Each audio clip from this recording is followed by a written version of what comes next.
Hello, Cancer, Sun, Moon, Rising, and Venus signs. Kamusta kayo? Sana po ay nasa mabuti kayong kalagayan. Welcome back po sa Star Tarot at kung bago kayo rito, welcome din po kayo. Please subscribe, like, share my videos, and leave me a comment kung nakaresonate kayo. Thank you. So, Cancer, first card po ninyo, we have gratitude. Universal love shines through the miracles of life all around you. Ayan. So, be grateful. Lagi kang mag-project ng gratitude attitude. Kasi, ang daming, when you are grateful, when you are mapagpasalamat, no, sa lahat ng biyaya na binibigay sa iyo ng universe, mapapansin mo na miracles will just, fill your life, diba? Maraming milagro, maraming blessings, maraming magagandang bagay ang nangyayari, diba, sa buhay ninyo. So we have light. It is time to reveal your radiant light to the world. So panahon na para ipakita mo yung iyong sariling liwanag, yung iyong vibrance, 'di ba? Ipakita mo na 'yan sa mundo. Maaari din na ikaw yung magiging source, no? Pupuwedeng ikaw yung magiging source ng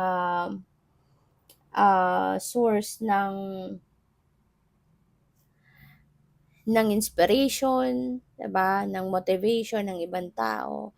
Pupuwedeng ikaw din yung nagpapalakas ng loob sa iba. Maaaring magaling kang mag-advice, maaaring may mga taong lumalapit sa'yo, 'di ba, when they need, some enlightenment, 'di ba, maaaring ikaw yung nilalapitan, 'no? So, we have choice. Ayan. So, maaaring may mga choices kayo sa ngayon. May mga kailangan kayong pagpilian. May mga opportunities na kailangan ninyong pagpilian. So, mahalaga, no, na isipin ninyong mabuti. Mahalaga na pag-isipan ninyong mabuti kung ano man ang mga pagpipilian na ito. Alright? So, what else? We have inner worlds. Your external world is a reflection of your inner world. Ayan. So, paalala ito sa inyo na yung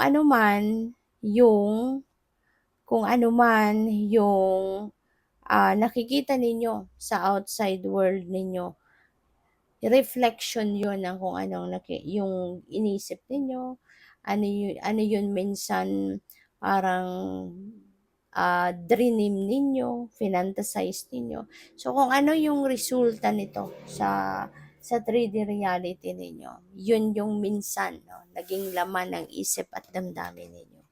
Okay? Kaya, this could be an important reminder na maging careful tayo sa kung anong iniisip natin. Kasi one day, kung ano man ang iniisip natin, yun ang mangyayari sa buhay natin. Yun ang magmamanifest. So, by the way, maraming salamat, no, for subscribing. And if you haven't subscribed yet, subscribe na kayo. And also, maraming salamat din for not skipping the ads. Malaking bagay po yan sa akin.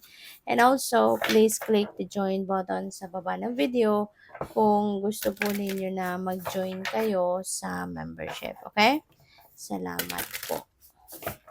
So, tignan natin kung ano ang ganap. We have the wheel. Ayan. So, si wheel, this is very maswerte, no? This is good luck, no? And good fortune on your side. Mababalot ka dito ng swerte. At yung swerte na to, this is not just in one area of life. Hindi lang ito sa isang parte ng buhay ninyo mangyayari, but this could be in various areas of life. Okay? So, mayroong mga pagbabago na mangyayari sa buhay mo, but yung mga pagbabagong ito, these are positive changes. These are positive changes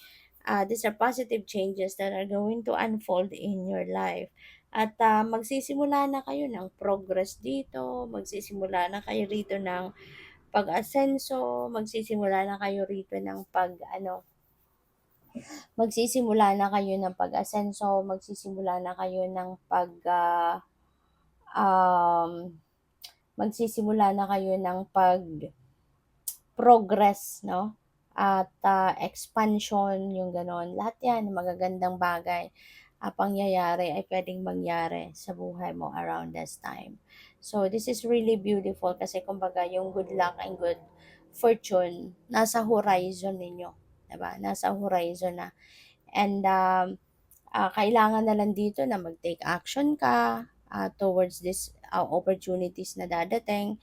Ang importante dito na i-align mo din yung inyong sarili, yun ang most important, no, na dapat ninyong gawin. Align align yourself, align yourself with this energy, 'di ba? Para tuluyan na 'tong mangyari sa buhay mo.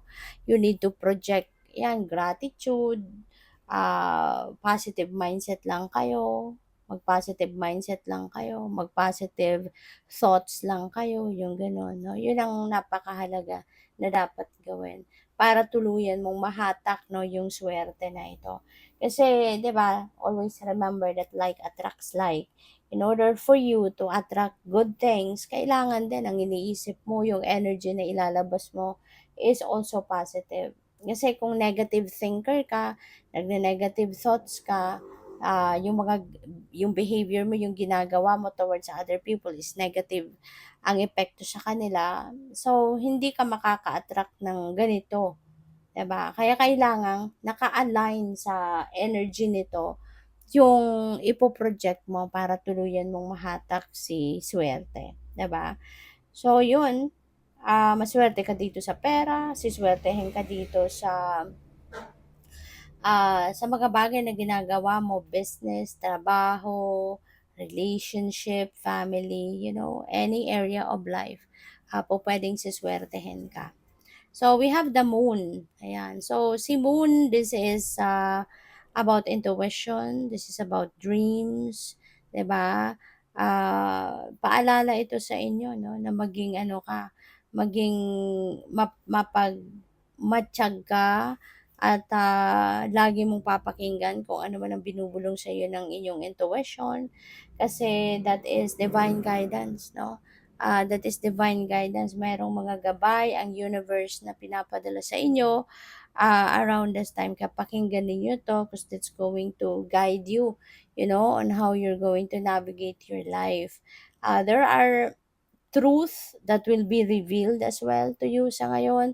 May mga katotohanan na madidiscover ka, na maaring yun ang magpo-prove, sa mga maling akala ninyo. Yun, ito yung magpo-prove sa mga maling akala ninyo na um, yun nga, na yan ay mali or what, no? So, what else? We have 5 of air. May mga kailangang i-reassess kayo ngayon, no?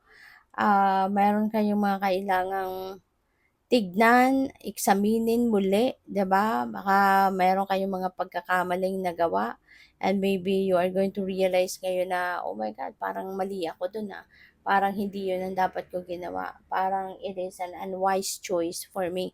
So, maaring may time ka pa para mabago ito. May time ka pa para mahabol ito. Maaring may pagkakataon ka pa para maisaayos pa, no, ang sitwasyon na ito, 'di ba? You still have time, 'di ba, to reassess your situation dito. Okay? So, good luck sa iyo. Thank you for watching Love and Light. Namaste.